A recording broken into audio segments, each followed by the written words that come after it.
Madame Christina était tombée devant sa maison, sous le poids de ses 85 ans. Ça va pas mieux? Et je ne crois pas, hélas, la pauvre. Elle a fait appeler monsieur l'archiprêtre. Maintenant, elle m'envoie chercher le maire. Le maire, le Pépone? Mais qu'est-ce qu'elle peut bien lui vouloir? Vous seriez content, hein, que je vous confesse une montagne d'horreur. Mais non, mon cher curé, rien. Je vous ai fait appeler parce que je veux mourir avec une arme bien propre et sans regret. Oh, c'est faut que je vous dise. En 1942, votre chien jaune, celui qui avait la queue coupée, il est entré dans mon jardin et m'a cassé un pot de géranium. Eh bien, je vous pardonne. Moi, je vous pardonne de m'avoir appelé prêtre bolchevique. Merci, mais ce n'était pas nécessaire. Il n'y a que l'intention qui compte et je voulais pas vous blesser. Chère Madame Christina, si propre que soit votre âme, il faut quand même vous confesser si vous voulez aller au paradis. Mais je suis sûre d'y aller au paradis. Vous péchez par présomption. Aucun mortel n'est assuré d'aller au paradis. Aucun mortel, sauf Madame Christina. Parce que cette nuit, le Christ est venu dire à Madame Christina qu'elle irait au paradis. Alors Madame Christina est sûre d'aller au paradis. À moins que vous n'en sachiez plus long que Jésus-Christ. Ah, te voilà, toi. Je te pardonne pour les grenouilles et autres saletés que tu as portées en classe. Je te connais. Au fond, tu n'es pas méchant. Je prierai Dieu pour qu'il te pardonne tes plus grands crimes. Mais madame, je n'ai pas commis de crime. Ne mens pas. Toi et les tiens, vous avez envoyé le roi et ses petits-enfants sur une île déserte, où ils sont morts de faim. C'est pas vrai. Don Camillo, dites-lui, vous, que c'est pas vrai. C'est des mensonges, Madame Christina. Pas d'île déserte. Pas de mort de faim. Je vous assure, mensonge, mensonge. Et puis nous n'avons pas été les seuls à le renvoyer. On a voté. Et il y a eu plus de voix contre lui que de voix pour. Voilà. Alors on l'a renvoyé. C'est comme ça que fonctionne la démocratie. Quelle démocratie? Un roi ne se renvoie pas. Écoute. Écoute. Tu es le maire, alors écoute mon testament.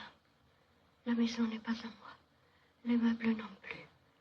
Le peu de vêtements que j'ai, donne-les à qui en manque. Garde mes livres pour toi, car tu en as grand besoin. Il faut que tu fasses de nombreuses rédactions et que tu étudies les verbes. Oui, madame. Je veux un enterrement sans musique, parce que c'est une chose sérieuse. Et je veux un enterrement sans voiture, comme dans les temps civilisés. Sur la caisse, je veux un drapeau. Oui, madame. Mon drapeau. Celui qui est accroché là, là-bas, contre le mur. Mon drapeau, avec l'écusson du roi. Oui, madame. Dieu te bénisse, mon enfant. Même si tu es un bolchevique. Il me semble que j'avais encore autre chose à faire. Eh oui, c'est petit.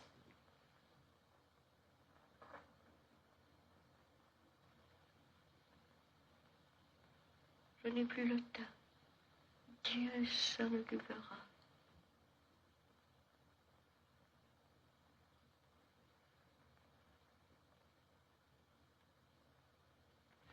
Vous savez maintenant ses dernières volontés. Puisque nous sommes en République et en démocratie, je demande aux partis de la majorité de donner leur avis. Quant aux réactionnaires, qu'ils se taisent. Ils seraient trop heureux, bien entendu, qu'on joue la marche royale par-dessus le marché. Nous ne pouvons pas, pour honorer un seul mort, offenser la mémoire des 100 000 hommes qui se sont fait tuer pour nous donner la République. Je m'oppose à ce que l'enterrement ait lieu avec le drapeau royal. Les temps du sentimentalisme et de la nostalgie sont finis. Nini fini. Si elle voulait le drapeau royal, elle n'avait qu'à mourir plus tôt. Nous n'approuvons pas du tout cette légèreté avec laquelle on traite la mémoire de la morte que nous vénérons. Mais d'autre part, si nous recouvrons son cercueil avec ce vieux drapeau, nous l'exposons à des incidents qui risquent d'être désobligeants pour sa mémoire.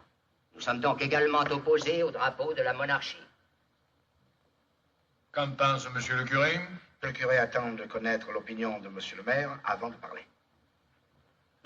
En qualité de maire, j'approuve votre décision.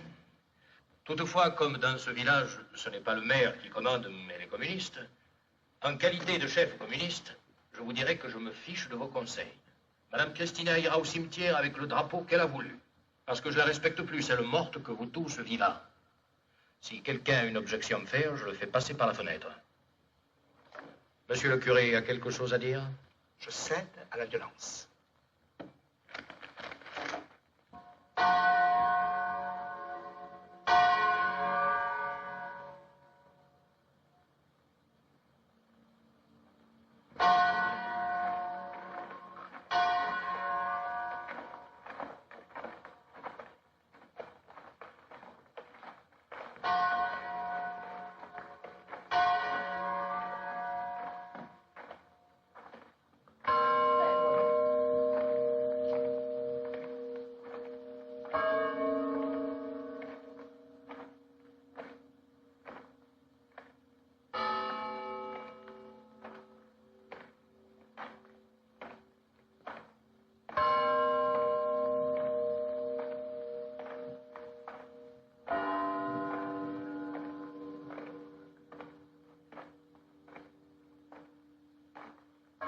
Ce sont des choses qui arrivent dans ce pays où le soleil tape comme un marteau sur la tête des gens, où l'on raisonne à coups de pied, mais où, du moins, on respecte les morts.